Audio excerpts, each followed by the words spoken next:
So next we have Council of Revenues. We have the Vice Chair, Marilyn Newell, to present to us. It's a PowerPoint, so members, if we could just all leave the stage and so we can see the PowerPoint.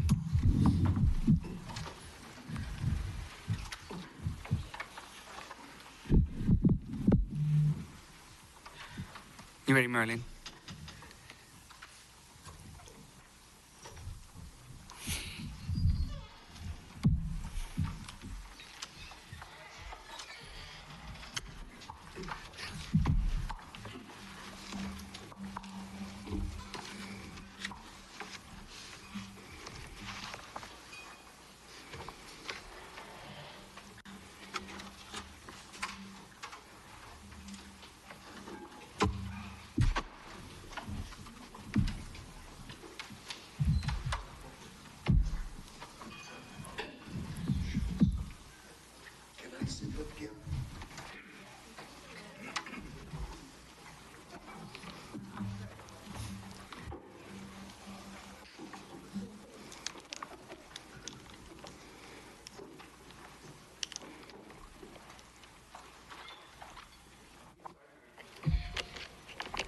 Start.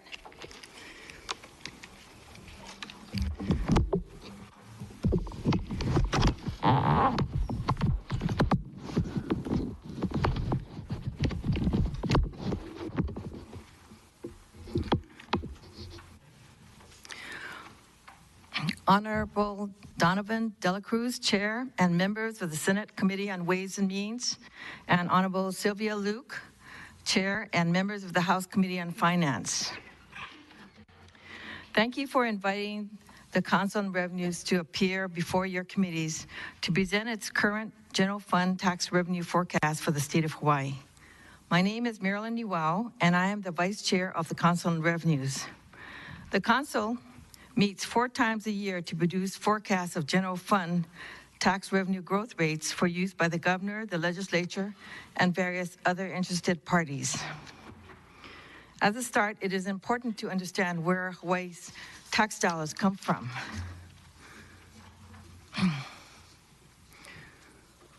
Next. The bulk, or approximately 64% of Hawaii's tax revenues, come from consumption taxes. This includes the general excise and use taxes and the transient accommodation taxes. This is followed by the income taxes from individuals, corporations, and trusts, and the unemployment insurance taxes. Finally, the state receives a small portion of its taxes, or 2%, from estate and conveyance taxes. Next slide. If you combine Hawaii general excise taxes and individual income taxes, they make up approximately 75% of state tax revenues. Next slide. Briefly, the general excise and use tax. Next slide. What exactly is a general excise tax, or GET? The GET is a gross income tax on receipt of sales and other business activities in Hawaii. It is imposed on businesses for the privilege of doing business in Hawaii. It differs from other states' sales taxes in that it is levied not only on retail sales of tangible goods, but on almost all business activities, including service income and rental income. Other states' sales taxes are usually limited to retail of tangible goods, and the tax is levied on the customer but collected by the business. Under Hawaii law, a related use tax is imposed on the purchaser of property, services, or contracting from unlicensed sellers or providers for use in the state. Due to the differences in Hawaii general excise taxes versus sales taxes imposed by other states, there is much confusion on the obligation to pay Hawaii GET by those from other states, particularly with respect to GET owed on rental income and services. Next slide. The GET raises significant revenue through a low rate and broad base compared to other states. Low tax rates and a broad tax base are generally recognized as desirable in public finance. Next slide. The Hawaii GET rate has been stable relative to the sales tax rates from other states due to its broader base. Since other states are dependent primarily on retail sales, and retail sales are moving from brick and mortar stores to internet sales, much of the retail sales taxes are not being collected by vendors who have no stores or nexus in the state. Hawaii is only partially affected by this transition to internet sales, since it also taxes other types of business transactions.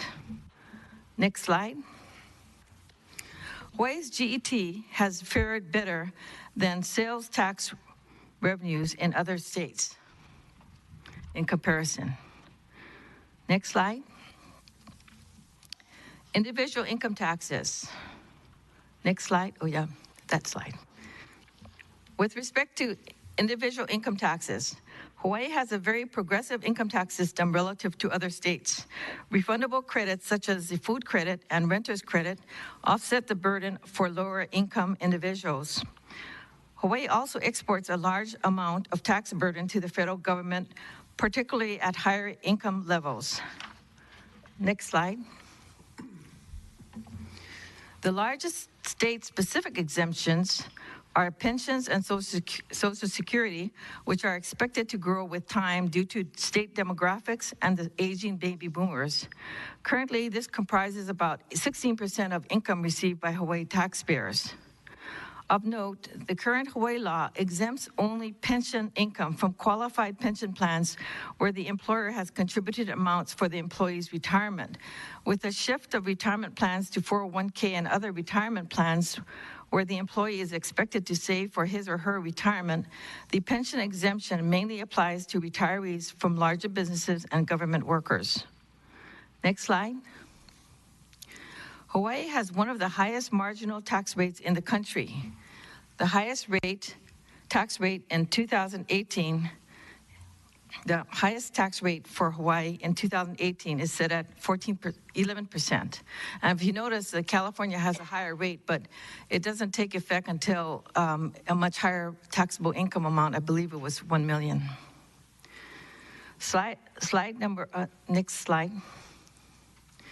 The median Hawaiian household reports about average income at $64,859, but residents in the top 1% report below average income of filers at $281,860. I believe there's a typo on the left-hand side of the slide which specifies 10%, but it should read 1%. It is important to note that Hawaii's rich taxpayers are poorer than other states' rich taxpayers, and that Hawaii's rich taxpayers report below the national average taxable income for the rich. Next slide.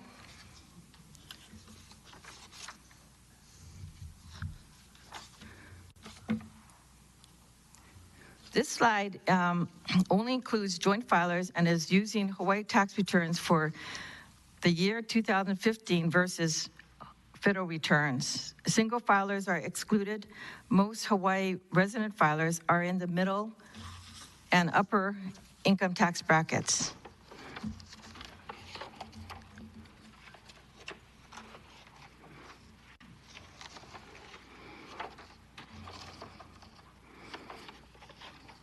Next slide.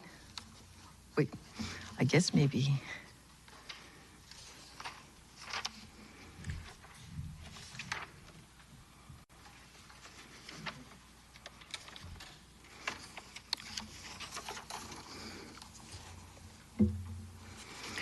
Okay, where are the income taxes from the wealthy that we see around Hawaii?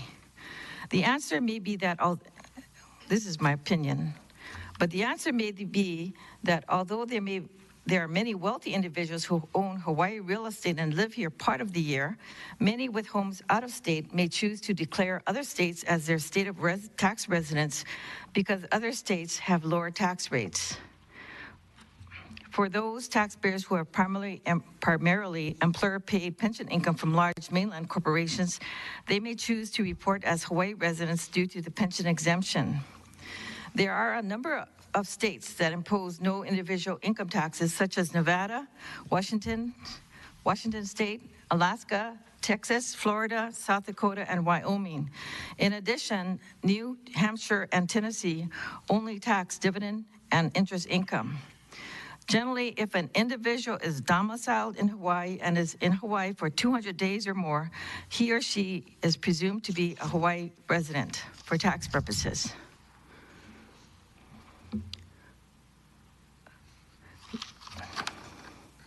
Low-income tax filers have low tax liabilities and benefit from refundable credits such as the food tax credit and renter's credit.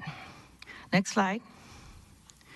There are major state deductions and exemptions that derive from federal deductions, such as the employer-sponsored health insurance required by employers by the Hawaii's Prepaid Healthcare Act, and pension contributions and earnings, and the mortgage interest rate deduction. Next slide. Hawaii exports a large portion of the individual income tax burden to the federal government. The burden is shifted to the federal government when the federal government allows for deductions such as state and local income tax deductions that reduce federal taxes. Next slide. Transient Accommodations Tax. Next slide. Transient Accommodations Taxes, or TAT, are levied on the gross rental proceeds derived from furnishing transient accommodations for less than 180 days. There are exceptions for those required to pay the TAT. Next slide. The TAT has been increasing since its inception in 1986, partly due to increased tax rates over the years. Next slide. The tax rate increases do not appear to have adversely affected visitor arrivals in the past. Next slide. Honolulu provides the largest amount of TAT revenue of approximately 47.6% compared to other individual counties.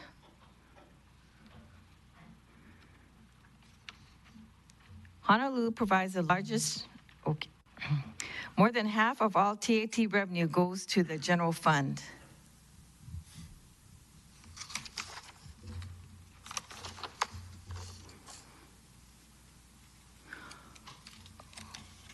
Next slide. With this background in mind, I will now shift gears to provide an overview of how the Council derives its estimates. The Council considers 4 categories of information in its forecast deliberations. The output of 3 economic models, the regular model, the UCLA model, and the single regression equation model. Second, tax laws and tax law changes affecting tax obligate collections. Generally, the Council does not consider state tax law changes until the state laws have been signed and are effective. Third, the impact of DOTAX administrative policies and procedures, such as timing of collection of taxes. For example, the collection of taxes from lawsuits and accelerating deposits of taxes would influence the general fund tax revenue. Payments of tax refunds to taxpayers also would affect collections and allocations to the City and County of Honolulu. Lastly, other factors are considered at the Council meetings. So, in summary, the Council considers certain quantitative data, such as what is contained in slides 27 and 28, as well as qualitative factors that are not readily quantified, but are no less relevant. For a more detailed explanation of the economic models used, please see Exhibit A of the Council's written report. So, next slide. What are the Council's current forecasts? Next slide. The Council's most recent forecasts, developed at its September 7th, 2017 meeting, are shown on page 4 of the Council's written report and at the bottom of slide number 31. At its meeting on September 7th, 2017, the Council revised its forecast for general fund revenues up from 4% to 4.3%. At that meeting, the Council noted that Hawaii's economy continued to be strong, but cited uncertainty about the future. In particular, the Council expressed concerns that Hawaii's economy may reach the end of its current expansionary cycle through the 7-year budget window. It noted that visitor arrivals and expenditures, job counts, and construction activities all continue to be strong. However, the Council was concerned that the construction cycle may have peaked.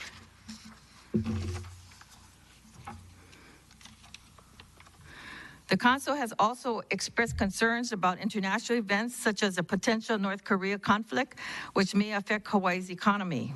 In addition, the Council has discussed non-compliance with Hawaii tax laws and the shift of retail sales tax locally to online purchases, which for the most part remains untaxed by out-of-state sellers.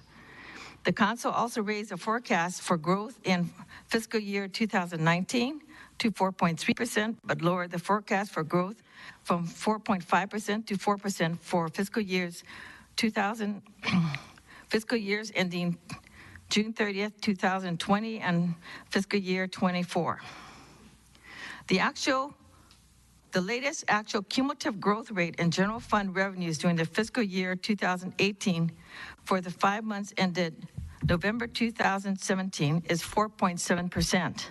The Council's forecast at 4.3% is below the actual cumulative growth rate for the 5 months ended November 2017, but the monthly cumulative growth rate trends have been falling dramatically since July of 2017 from 12.2% to 4.7%. Next slide. The effects of the recent passage of the 2017 Tax Cuts and Jobs Act. The Council will be meeting on January 8th, 2018, and it has not had a chance to meet to discuss the effects of the new act on Hawaii General Fund collections. In any case, new Hawaii conformity laws passed will likely have an impact on future state revenue collections. Next slide. Oops. Okay.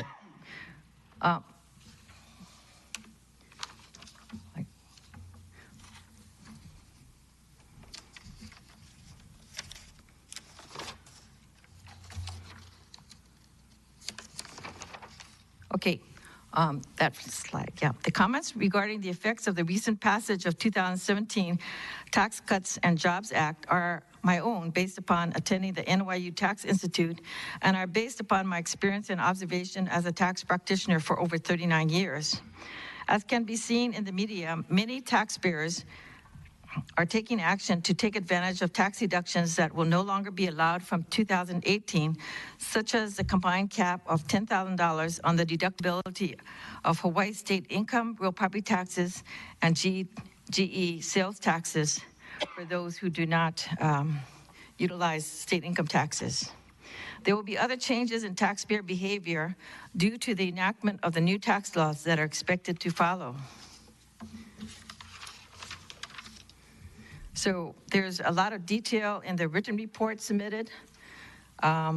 If anyone wants some handouts, please let me know.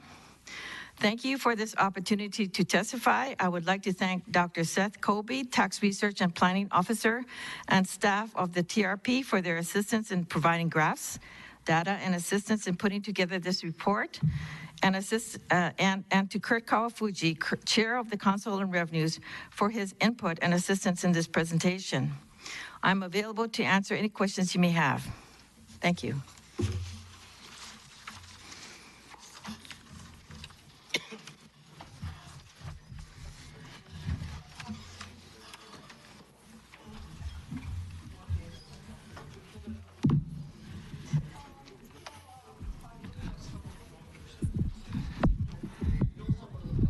Thank you, Marilyn. Members, any questions? The impacts of the tax bill will depend on how it conforms with the bill. Yeah, I know. That's what I said. Okay, last call, members, any questions? Rep Ward.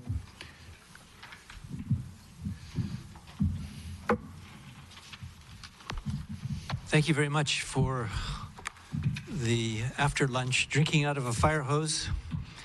A lot of good data. A couple of points of clarification. When in your last slide, you said the impact of the 2017 Tax Reform Act. Yes. You said it would be less easy to export to the federal government because the deductibility of Hawaii state income taxes and real estate taxes will be capped at $10,000. How many people actually qualify with that? Who actually have sales tax I think and property that taxes of $10,000? I can only, I have a number of clients, and so I can just see from mine. Does anybody know that? No, you can't be that many people.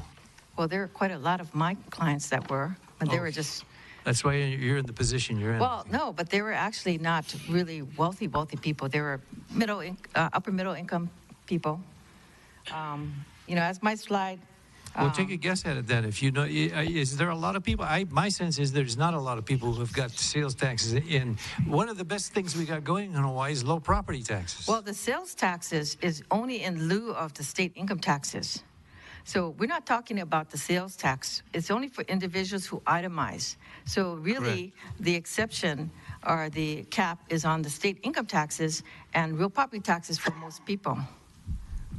The state's sales taxes is not a factor in itemized deductions unless you have no state income taxes paid. And usually that occurs if you maybe are a retiree, have no taxable income.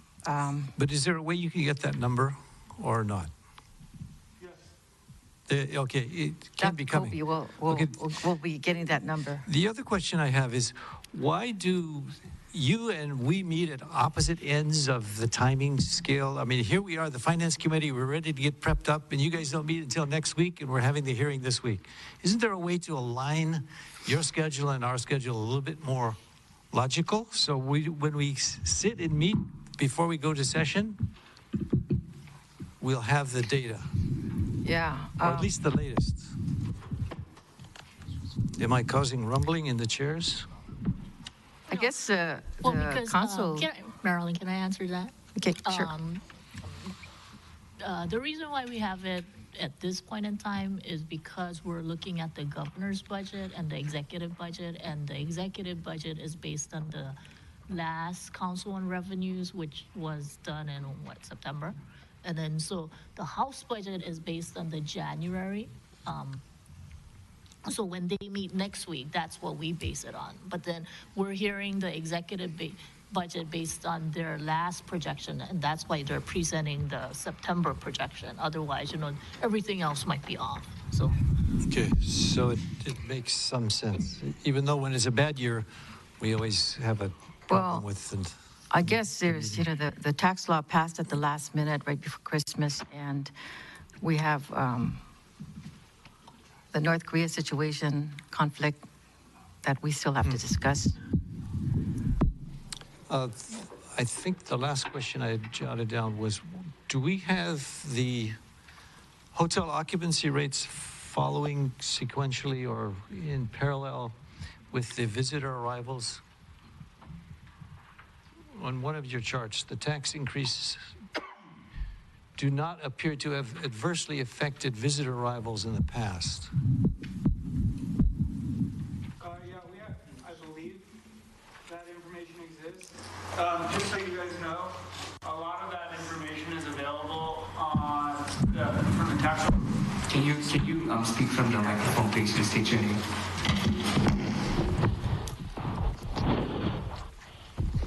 I believe that graph exists. Most of those graphs, many of these graphs come from materials submitted to the Tax Review Commission and are all on their website, but we can provide those to you as well. Can you state your name? My name is Seth Colby. I am the Tax Research and Planning Officer for the Department of Taxation. Okay, the last one, I guess, is the macro, where you're essentially saying we're going to grow by 4% for the next so many years in terms of revenues, if I read the table correctly. Yes, correct.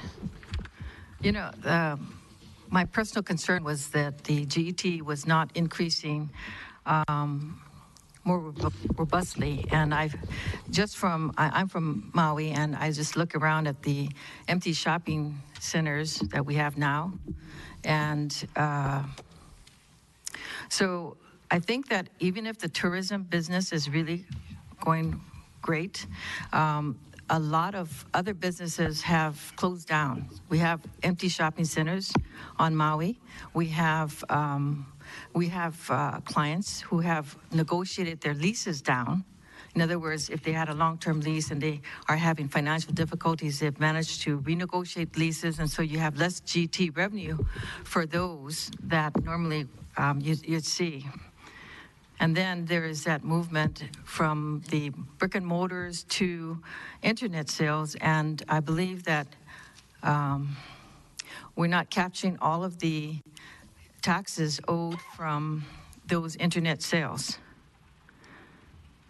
I also believe that because we have a different type of tax, like the Hawaii General Excise Tax, which is imposed on services and rental income, that those people on the mainland, because they do not have the same kinds of taxes as Hawaii, a lot of them may not comply with Hawaii's laws because they're not aware of the Hawaii tax law differences from what the mainland retail taxes are. But is the 2017 projection or the actual, or is it actual, the growth rate, 2017, it says 2%? Yeah, that's correct. So what is more robust between 2017, 18, and 19 to get it up to 4.3? There was a timing difference. It's in my report. There was a timing difference as far as collection of the lawsuit with the online travel companies that was received in the prior year. That would affect it, and also there were some accounting transfers. It would be on my report. So it's not a robust economy, it's some mechanical as well as policy changes. Yeah, it's, as I said before, the economy doesn't look, it's mixed. Certain sectors of the economy are doing well. Other ones are not doing as well. And I would say maybe the retail industry, the brick and mortars that you have, and that kind of, affects everything. When a brick and mortar doesn't do well, their sales from their sales to customers are not going to be there in the tax picture. And also, if they go out of business, then you lose the lease rent from the business, and we don't collect the 4% from the lease rent. So it's just a ripple effect. Once the businesses go down and there's movements out of state for the internet, then you lose multiple layers of income, not just the retail sales, but you also lose maybe lease rent from the retail stores who were previously renting. Does the Council of Revenues have a position on the REIT exemption? No, we don't have a position on that. We haven't discussed that. We have long sessions now. There's a lot to discuss. If you notice what we have here with the considerations, we consider a lot. The economy, the tax laws, and with major legislation and complex tax legislation, it's very difficult to foresee things. However, with respect to tax law changes from the state of Hawaii, we do not factor any what we consider possible changes from the state until the law is actually passed. So whatever conformity bills you might enact, that we won't consider until it's actually signed into law, because we can't guess on what measures you might take to address concerns.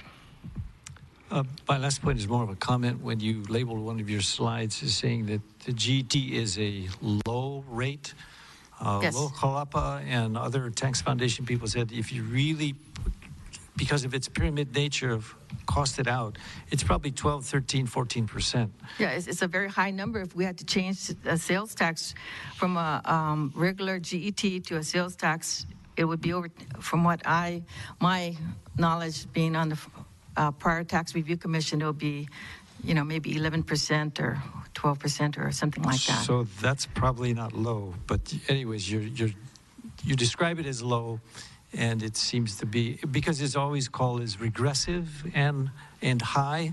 When you labeled it, it just it is a low tax. So, it's supposed to be low tax, broad-based, which is beneficial. You have other states now who are trying to get, and tax services, for example, they're trying to follow Hawaii because their state is looking for more tax revenues. So we are kind of like, I would say, at the forefront for what other people are looking to do for other states, by having that kind of tax on services. One last point from my experience of reading financial statements, it's always good to know what the trend line is.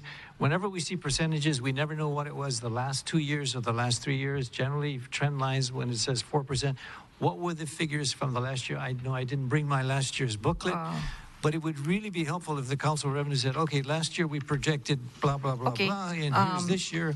The last page of my report on Exhibit A, we have the last page, 3 of the Exhibit A. You will see the actual general fund growth rate, the Council's forecast, and the various economic models and how they were done as of the March meeting in recent years. So this table tells you pretty much how the Corps has done with its forecast compared to the actual growth rate and also the economic models. Again, there's some difference. It's very difficult sometimes depending upon timing. If the state, for example, implements a new system whereby they deposit the checks the next day or 2 days later, and previously they might have not deposited for 1 month or 2 months, then it accelerates revenue. And that has happened, that we've seen some effects of that acceleration of the timing of the receipts of the revenue that impact the general fund. But then that growth rate would be a one-time factor. Are you convinced now we are doing that rapidly, quickly, and sufficiently speedily? Well, yes, because my clients also tell me, well, we used to count on the on the period where we could float the check. The check was not cashed, but now everybody says the checks are being cashed fairly quickly. So I think the state has its act together in getting the checks deposited. Thank you for your input. Thank you, chairs. Thank you. Thank you. Any questions from the Senate? Senator Keith Agaran. Okay.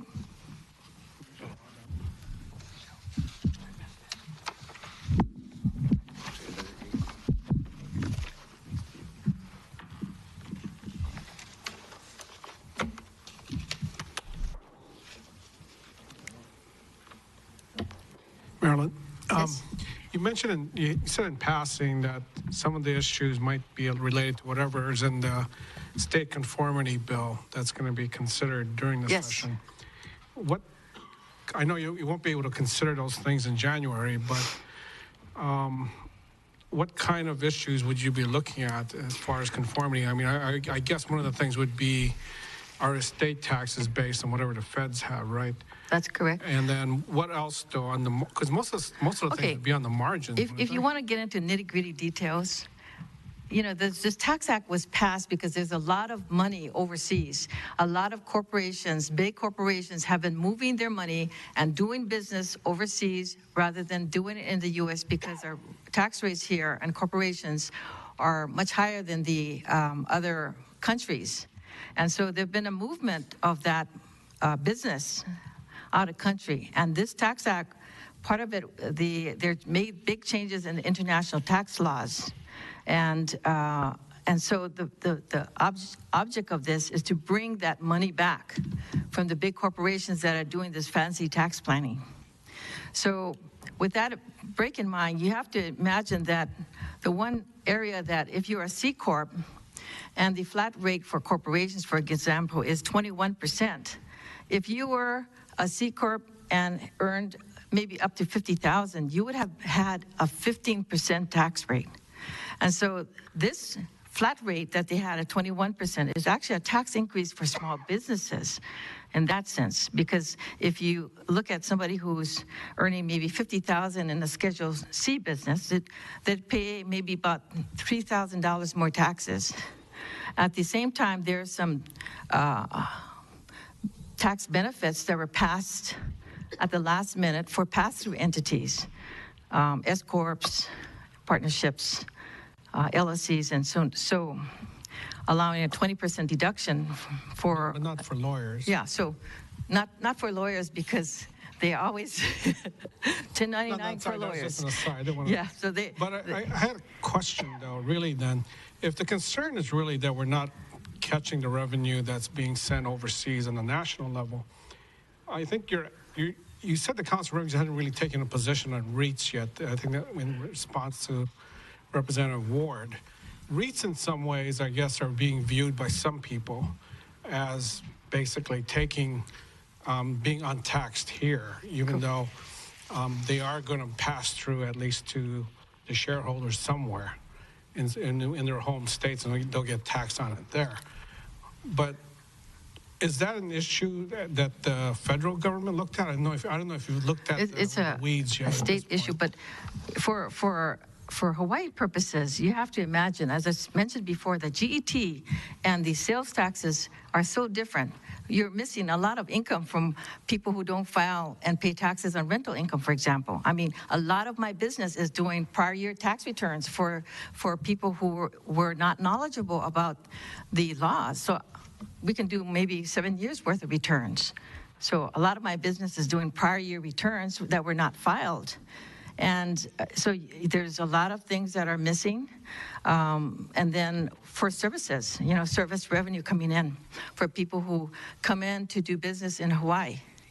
They don't realize there's a GET tax due when they come in and do business here. And also they don't realize there's a use tax for the consumers of those services. So we have a lot of, probably a lot that we're missing as far as tax collections due to problems with compliance. But what's the way to address that, though? Is it more enforcement or is it just more education? No, there's some things you can do to increase compliance, but I think that most tax practitioners might be hesitant to say something, but they know what has to be done. And so some of the things are to try to capture, well, the rental income is one thing. I mean, you have a problem here because people are now renting internationally, right? And some pay the GT and TAT and some don't. And by the time, you're trying to catch people who are not paying it along the way so that it doesn't build up to a big number by the time you find this out. So there are probably changes in tax laws that can be done to improve, to increase tax revenues without raising taxes for the Hawaii taxpayers.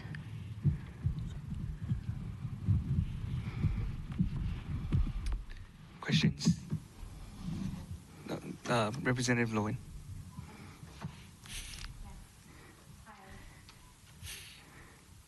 And thank you. I had a question about, you mentioned that a lot of states are looking to move their tax systems closer to what Hawaii has. A big pardon? You mentioned earlier how the general excise tax is not applied the same way as the sales tax, correct? Yeah. And other states are considering moving in that Well, direction. not to the GET, To but a- to to a a VAT. taxing services, for example, yes. Okay, are they looking just at applying a sales tax to taxing services or to doing a value-added tax?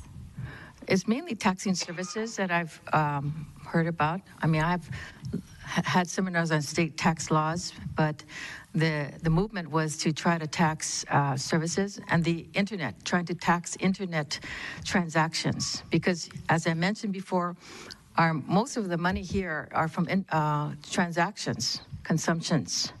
And if we're not capturing all of that, then we're going to not be growing our tax revenues as fast as the economy could be, the underlying economy. So that's why. I guess what I was getting at is more of what I've heard is that other states are considering, or there's been discussion about a value-added tax being a better system of taxation as opposed to a straight sales tax. I've heard this discussion, but I guess my question is, what is the difference between the general excise tax system we use and a value-added tax? Okay, it's probably in one of my slides as far as the GET. And, if you travel to certain countries, Canada, Europe, they have this thing called VAT that they imposed on their people in their country. And the taxes are quite high, actually. The VAT are quite high. And actually, there's a lot of people in Europe who are trying to escape those taxes. I've seen them do that. So the ones who have tax advisors some of them have managed to escape some taxes in those countries. And so you have a problem with, if something is a tax that is so high, then people will move to try to lower those taxes. People shop taxes like you go to the retail stores and you pick out something and you get something on sale. Sometimes people who are very wealthy do the same thing. They go to their CPA and they said, compute out. I guess, but my question is, the general excise tax and the tax structure that we have here, how does that different from a value-added tax? Okay, the value-added tax, the definition would be in that one slide that I have. I'm looking at it right now. It's the 6th slide, I think, but I don't think it offers a lot of explanation. Yeah, one's you. Dr. Kobe will explain. So the primary difference is the GET is structured as is legally denominated as a gross excise tax, which means it's levied on the percentage of all purchases within the state. We have another number of exemptions, and we have 2-level tax tier system. So it's actually structured more like a value-added tax than other states that do have gross excise taxes. And there's the only 2 other states that have gross excise taxes are New Mexico, Washington, and Ohio just passed one about 5 years ago. A value-added tax. Gross versus general, like we call it general excise tax. Is that a real difference or just a name? It's more of a naming device. We call our gross excise tax a general excise tax here in Hawaii. Okay. A value-added tax is actually you just put a tax on the value that every single company adds to a good. So if I was a car manufacturer and I sold my cars for $1,000, but I bought all of my inputs for $500, I would be taxed on $500. In the case of Hawaii, or a case of a gross excise tax, you paid it on the total amount. No, in the case of a gross excise tax, you paid it on the total amount. In the case of Hawaii, we do offer certain exemptions so you do not, the taxes do not pyramid on themselves. And actually, those estimates where you get the 11 and 12% do not take into those counts the exemptions. Most of the academic literature that I've looked at believes that the effective tax of the GET of the 4%, not the 4.5%, but the 4% is somewhere in the neighborhood of, it's between 4.5 and 6%, depending on the different calculations. So it's a lot lower because people do not take in all the exemptions that we levy and also our 2-tiered tax system.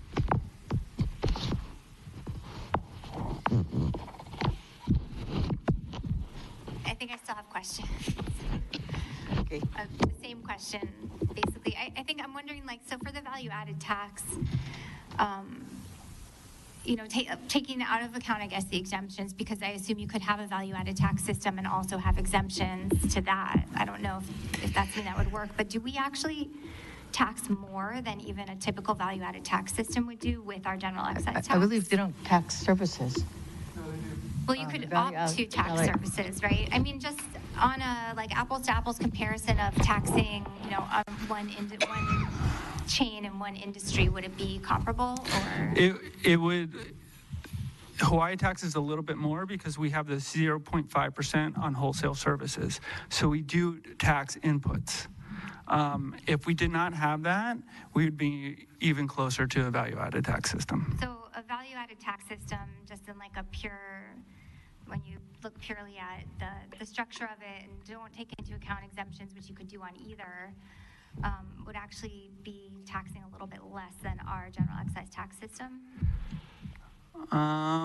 It would depend on how you structured it. I want to just clarify the exemptions. So, for example, we have a subcontractor deduction, right? That means that all those inputs, you don't have to levy a tax on those. That is an exemption that would not exist in the value-added tax system because that's what we're doing. We're trying to actually get closer and closer to a value-added tax system. If you're interested in understanding the cost of the exemptions, and the Department of Taxation recently issued a new report called the Ged Exemption Report, and that has a lot of the information in there. It has all the numbers in there. It doesn't have all the kind of like the theoretical explanation of what the tax is trying to replicate or not. But I'm happy to answer more questions if you'd like. Okay, no, that's good for now. Thanks. Excuse me, one more point about the GET. When I first started practicing, there were very few GET tax exemption. I think it maybe was 7 or something like that, but now it's like over 40. So we've gone and made our GET tax system very complicated. I mean, you have out-of-state practitioners who don't know anything about what we're doing because we have made our tax system here complicated with exemptions, okay? And anytime you have exemptions, it leads you to try to raise the tax rates, but then the people who are going to bear the burden of the tax rate increase would be those who don't have the exemptions. So there's winners and losers, and not necessarily is it a good idea to keep having more and more exemptions.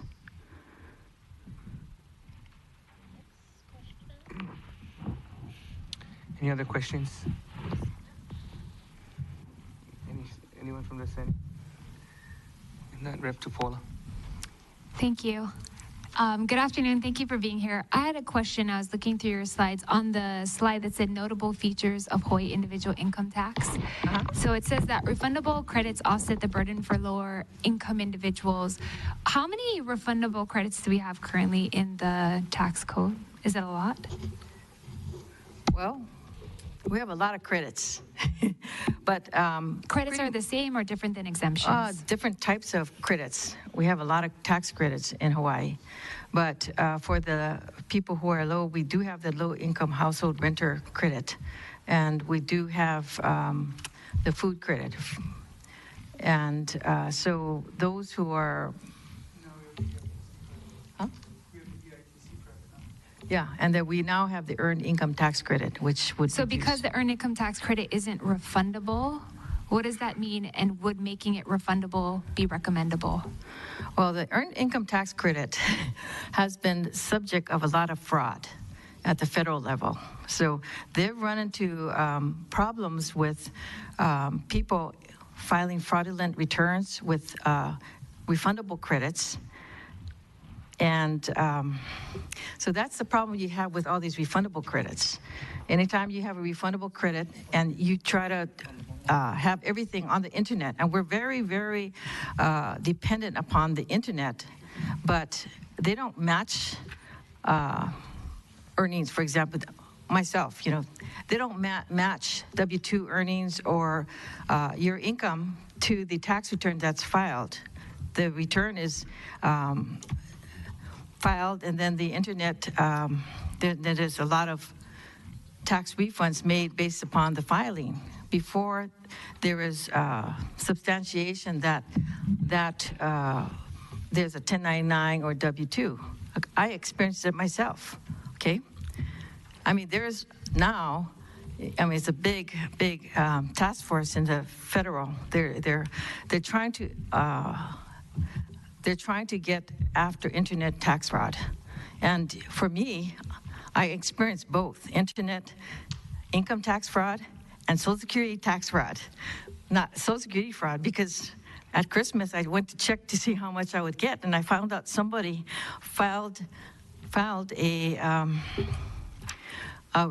request for Social Security payments, said I was no longer working and I was disabled. And they wanted the money sent to them on a little green dot card, which is not trackable. So that kind of fraud, both on the federal system, they have a big problem. Hawaii, you can't really estimate what the fraud is, because there's a lot of different ways to commit fraud. And as people get more sophisticated and with committing fraud, you end up not having as much tax growth because of those kinds of things. Okay, I understand. So what you're saying is that there is some problems with having refundable tax credits. Refundable because people were using that to get tax refunds. I see. Okay, thank you. Thank you, Chair.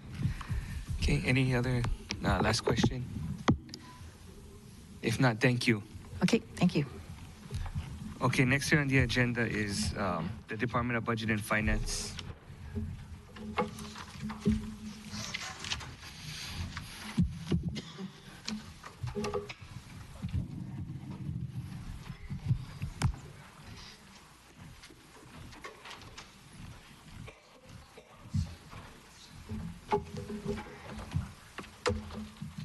Good afternoon.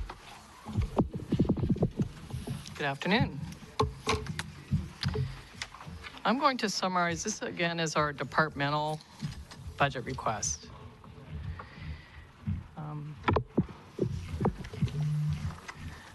The Department of Budget and Finance essentially consists of 4 different functions within the department. We have an administrative office. We have our financial administration division that takes care of our bond finance and unclaimed property. We have our budget planning and management division, which you are very familiar with because they create the budget and manage the budget throughout the year. And then we have our Federal Awards Management Office, recently created because the legislature did give us 2 positions, and they've been very helpful recently on getting information to us about what's happening with the federal budget. Also attached to the department is the Employees Retirement System, the Employer Union Trust Fund, which is the health fund, and the Office of Public Defender. Our budget requests within the department itself, I will talk about, and then I will ask the attached agencies to address their particular budget requests. The Department of Budget and Finance itself has a very small request. We're asking for the conversion of 1 position, an accountant 5 position that's attached to our Finance Administration Division. It is currently U-funded. We'd like to convert that to general funds. There is, again, request for the Employees Retirement System. I will let them speak to that. It includes positions and additional funding. And the Office of Public Defender is asking for an additional position for the the Maui office.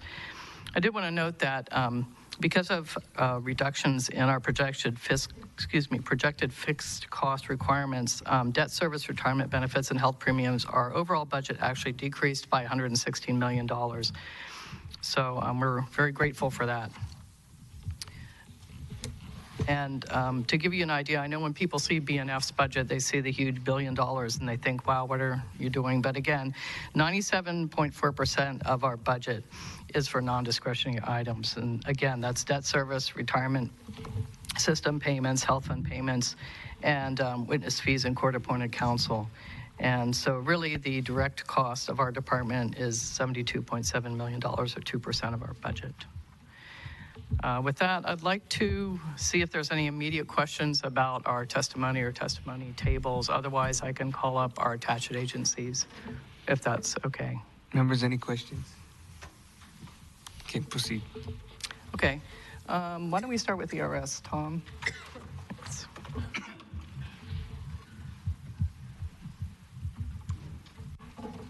Good afternoon, Senator Dela Cruz and members of the Committee on Ways and Means. Good afternoon, Representative Luke and members of the Committee on Finance. I'm Tom Williams, the Executive Director of the Employees Retirement System. And as was indicated, we're an attached agency of Budget and Finance. And we have what we think are three modest requests. One relates, this is related to the single position that we're asking for, and that's the creation and the hiring of a permanent chief compliance officer. And that specific role is made necessary as a result of the exposure of businesses, but more particularly our pension fund, healthcare organizations, and others to cybersecurity threats.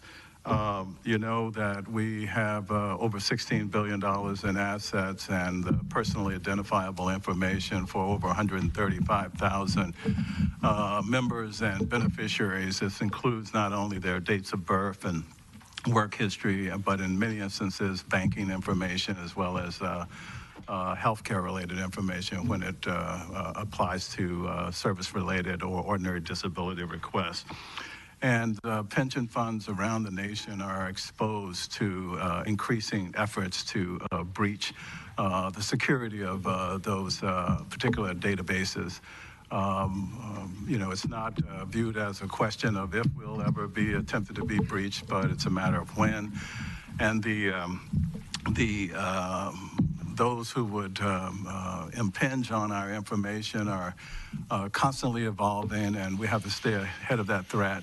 And what we realize is that we need an individual who focuses not only in sort of episodically, but constantly on assuring that this data is protected, that we have the necessary policies and procedures in place, that staff members are following, that the incidents of intrusion, that they're documented and that they're responded to, that they're reported, and of course attempted to be avoided, and that all of the necessary computer modifications, patches, et cetera, that serve to protect our systems from intrusion, that those are being made.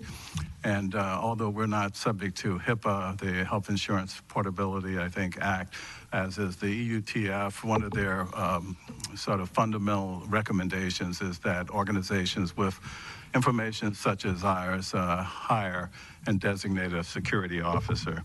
And we think that the risk is so great to us that it would be very, very difficult and expensive for us to recover from such a loss. I believe we've asked for about $100,000, and we think the investment is more than worth the benefit to the fund. The second request relates to our internal audit function. I think it's safe to say that most public pension funds have internal audit functionality in which an individual, a group of individuals is responsible pardon me, for monitoring all of the processes in the organization to make sure that benefits are being paid properly, that you know, that processes are being followed, that timelines and statutes are being adhered to, et cetera. We've had an ongoing internal audit function that's been provided by KMH, I think LLC, for the last several years. There are a number of activities that are yet to be consummated or completed. We'd like to provide funding to complete those activities, those audit functions. And they have proven invaluable to our organizations, that we have identified a number of areas for substantive improvement. And we're making steps on a constant basis to address those. But it's dynamic and it requires constant analyses. So we're requesting monies for the internal audit function to be continued. Ultimately, we think we'd like to have a combination of both internal staff and external, but right now we think it's prudent for us to employ the external facilities that are provided to us through an external contractor. And finally, we're asking for monies to implement the Hawaii Domestic Relations Orders that became effective, I think, in July 1 of 16, not to be actually effective in the law until July 1 of 18. We had asked for monies to implement the necessary computer modifications, and that's been about $1.485 million. And we've spent a goodly amount of time over the last weeks and months attempting to convey to various staffers the rationale in support of that sum. We're asking for those monies to be available so that we can implement the requirements of the Hawaii domestic relations orders. And I believe that constitutes the entirety of the ERS request. Members, any questions? No questions, thank you. Oh, Representative Ward. Thank you, Chair. Thank you, Mr. Williams, for your report. If you recall, last year we had, how would you say, ask for what the assets were, what the return on the investment was. What's the latest ball scores? Well, I'm glad you asked. Wasn't so happy about that last year, but it was a bit of a this year is modestly better. For June 30th of 2017, the fund experienced a 13.7% positive return, and that's compared to a 7% assumed investment return. So far, fiscal year to date, we have about a 6.52% return. Year to date, 14.84%. The full 1 year, 12 months through the end of November 30th, 16.16%. 3 years of 7.27%, and for 5 years, 9.52%. So we're on a positive roll right now. We'd like to obviously try to sustain that, but we're subject to the capital markets and the economies more broadly. They've been very favorable in the recent period, as I've noted. Would you venture a projection for the next 12 months, what the return might be? Everybody seems to be talking bullish. Would you agree? I would personally not want to venture a forecast because the markets tend to disappoint. So when you think it's going to do one thing, it tends to move in the opposite direction. I think you're absolutely right that most economists and others are suggesting that with the tax reform proposals that have just been passed and the increasing confidence that is occurring globally in terms of economic growth, that we will likely see positive returns. But I don't think anyone's forecasting those in the double digits. I think they're closer to 5-6% returns for the year. Regarding your $16 billion of assets, are we sufficiently protected vis-a-vis the cyber attacks? Are we giving you enough funds, or do you have enough funds to put enough firewalls up to keep enough of those attacks that are constantly surrounding everybody? Sir, let me just say, I think that the legislature has been very, very responsive. I don't know that we can know exactly how much is needed, and you know, in some instances, you don't know whether your protections have been sufficient until they've been proved to not be so. But we think that over the last several years that the legislature has actually provided us a number of funds such that we've made some dramatic adjustments in terms of the protection of our computer infrastructure. We think it's in strong position, but it's always room for improvement. Let me ask it slightly differently. Compared to other departments, is your armor any thicker, stronger, or different than, say, the Department of Human Services, who has a whole list of social service clients, where you got the name of everybody who's in the government?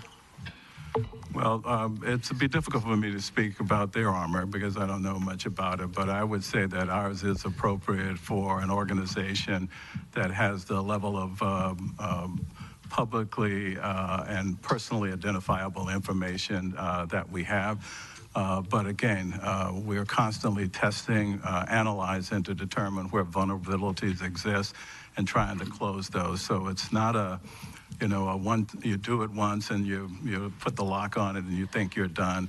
It's constant analyses and response, and that's why we're suggesting the chief compliance officer role, because it's risen to a level of immediacy and continuity and continuity that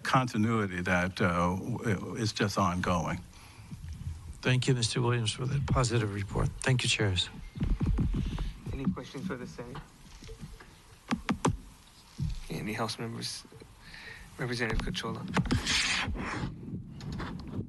Mr. Williams. Thank you, Chair. If I recall, the pension unfunded liability as of 2016 was 12.4 billion, correct? That is correct. Okay. Based on the report we got, investment income went way high. And at the same time, Act 17 was implemented.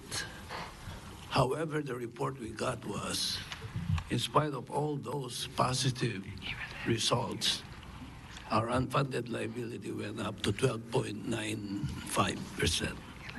What are the reasons why it went up in spite of the robust investment income and other stuff? Yeah. The changes that the legislature has approved and the ERS is implementing that will ultimately lower the unfunded liability and achieve full funding occur over a number of years.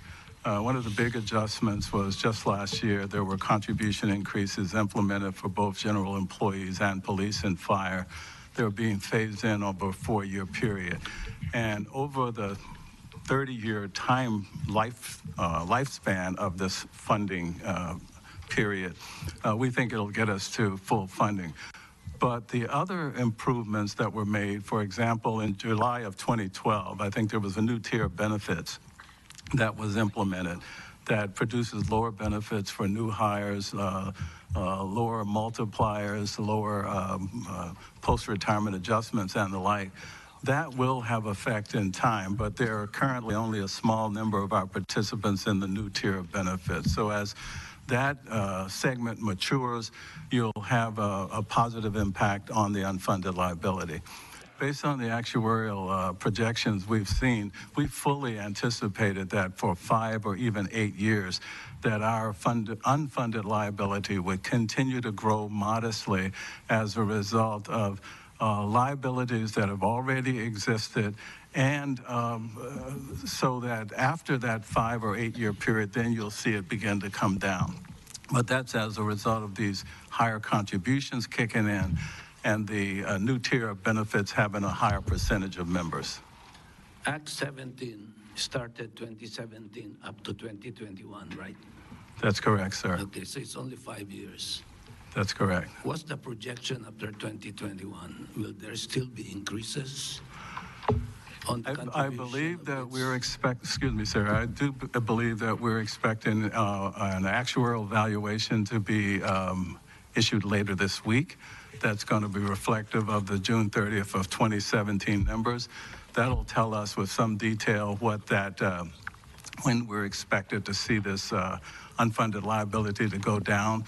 But I believe it is at least 5 to 6 years before we'll begin to see it decline.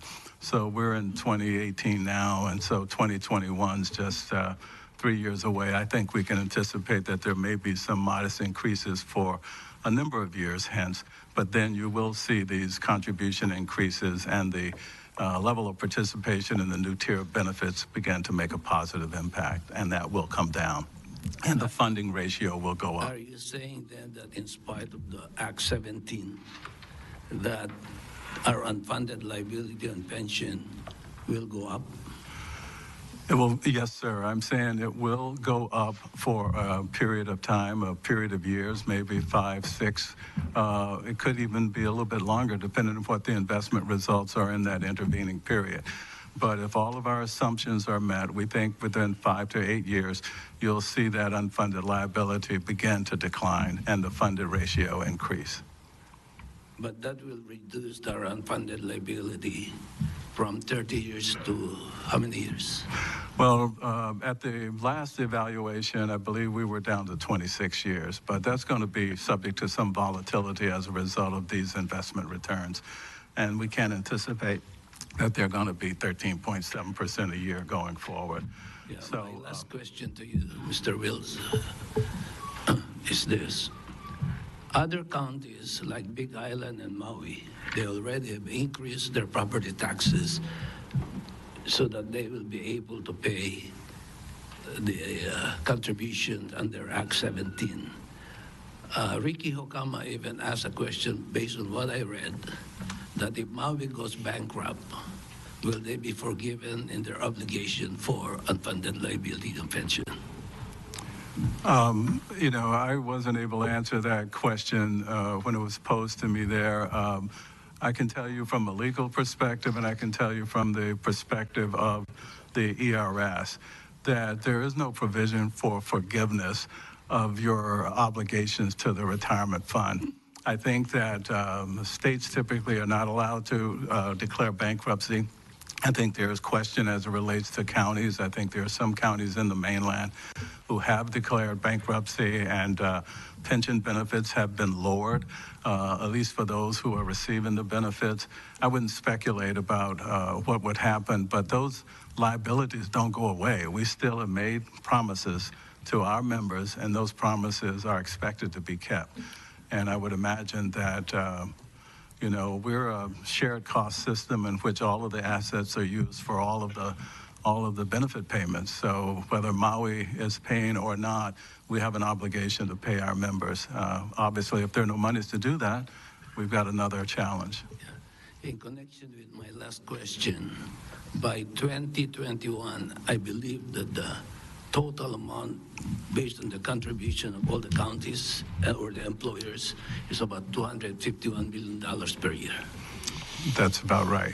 Okay, and that now that the counties are already increasing their property tax to be able to fund their contribution, as it moves forward up to 2021, they might end up keeping increasing their property tax base because that's only the source, major source of income for the counties.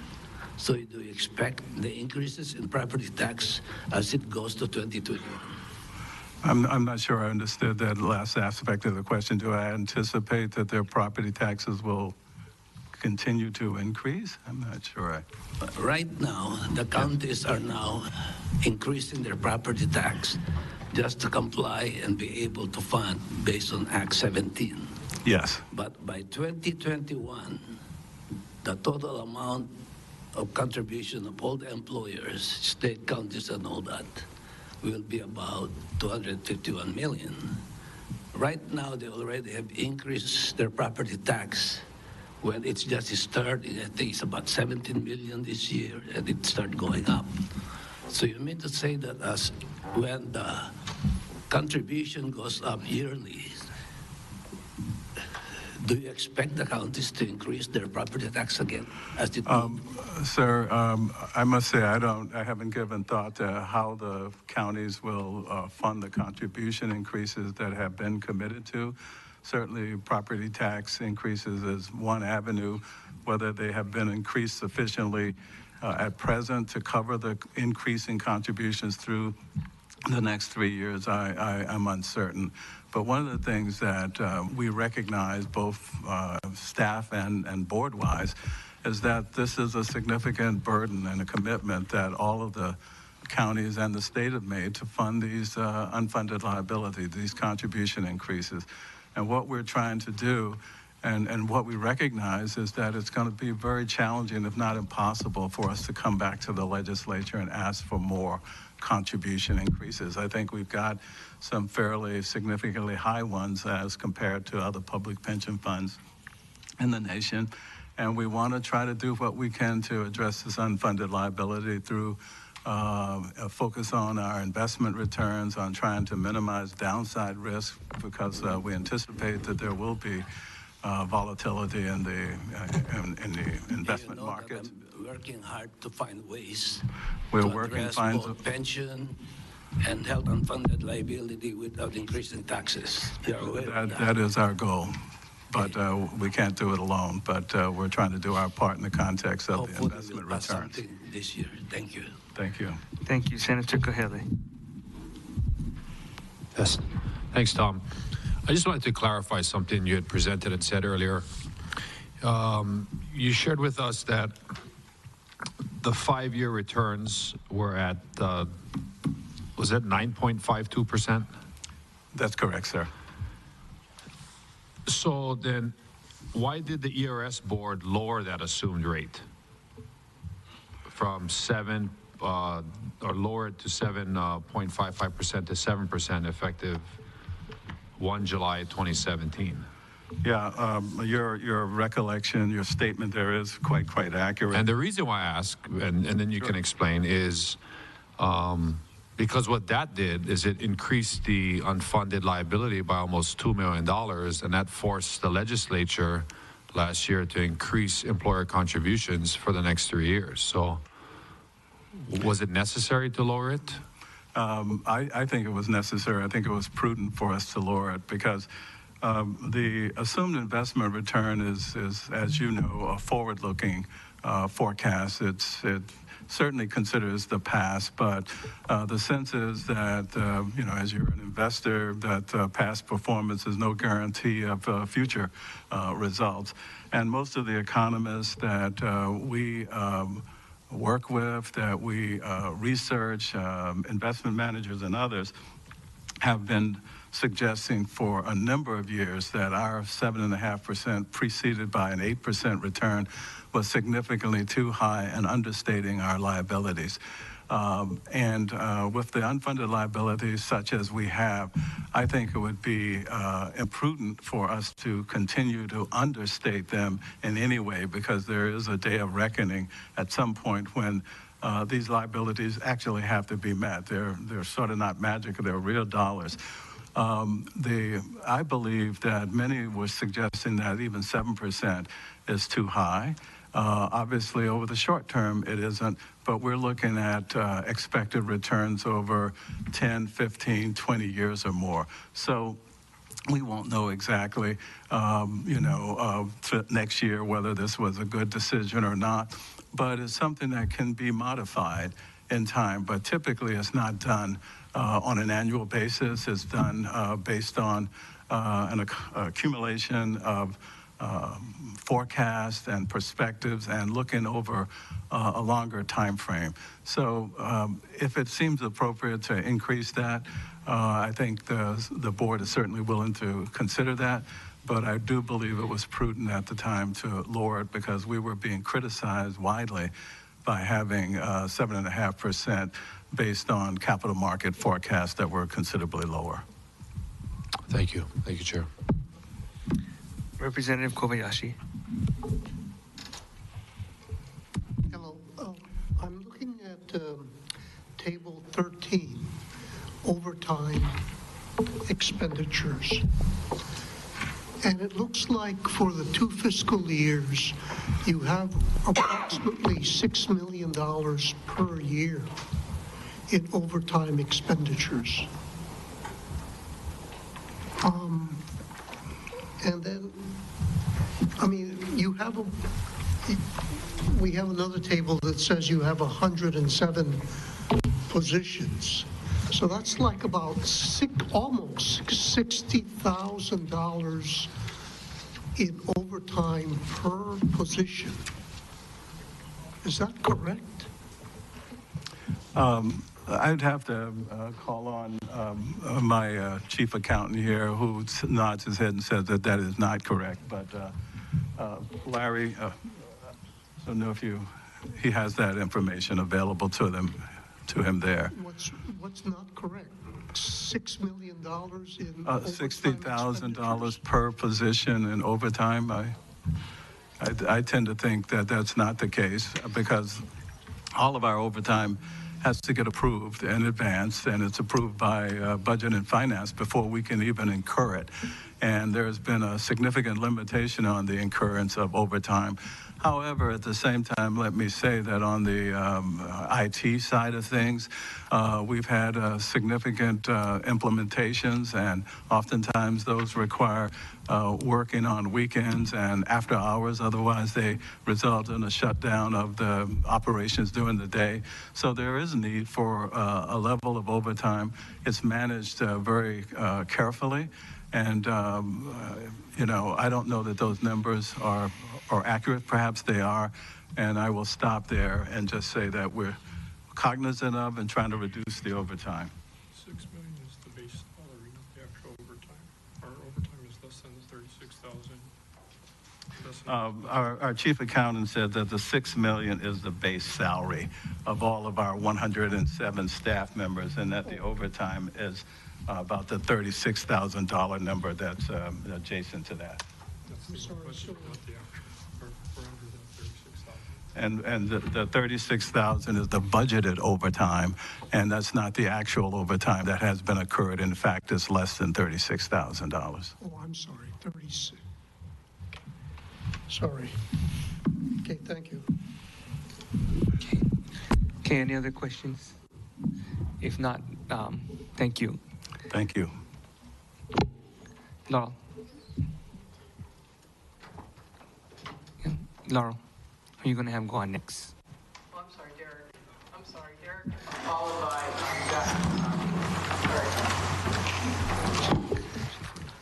Good afternoon, Chair De La Cruz and Good afternoon. Committee on Ways and Means.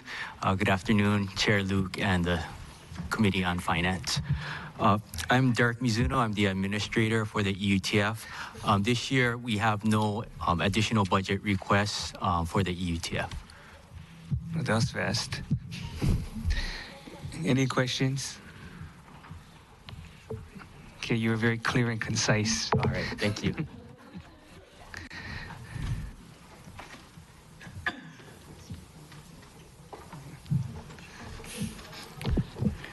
Aloha, Chairs Luke and Chair De La Cruz and members of the Finance and Ways and Means Committee. My name is Jack Tonaki. I'm the State Public Defender. The mission of the Office of the Public Defender is to provide quality legal services to indigent persons who are charged with criminal offenses. And we continue to make every effort to deliver these services to the public in a fiscally responsible manner. While we are aware of the current fiscal challenges facing the state, and that this is a supplemental budget year, we are requesting in our budget an appropriation for an additional deputy public defender position for our Maui branch office. This position will be placed in our district court division, which has experienced a large growth in caseload during the last few years. And the numbers are stated in our request. This extremely high caseload is resulting in difficulty delivering effective legal assistance to indigent defendants on Maui. I would note that in addition to the courts on the main Maui island, the Second Circuit also includes monthly court sessions on Lanai and Molokai. So this division also has to handle cases on those islands. It seems that given the financial hardship being experienced by many in our state, greater reliance has been placed on the Office of the Public Defender for legal representation.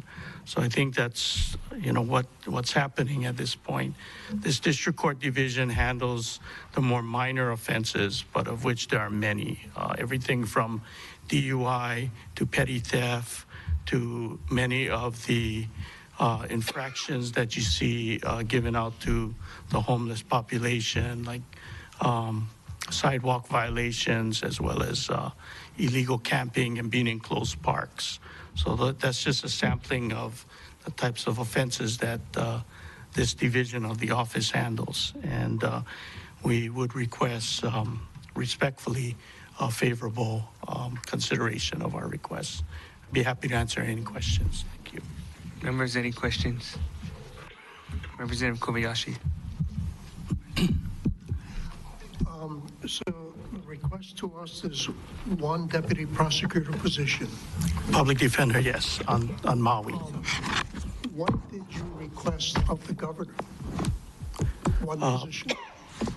You mean in our initial, what we submitted?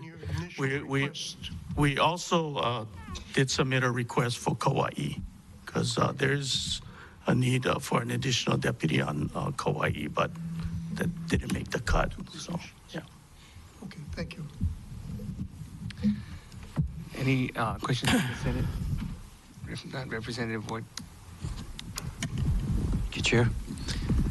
What percentage of your clients are homeless individuals?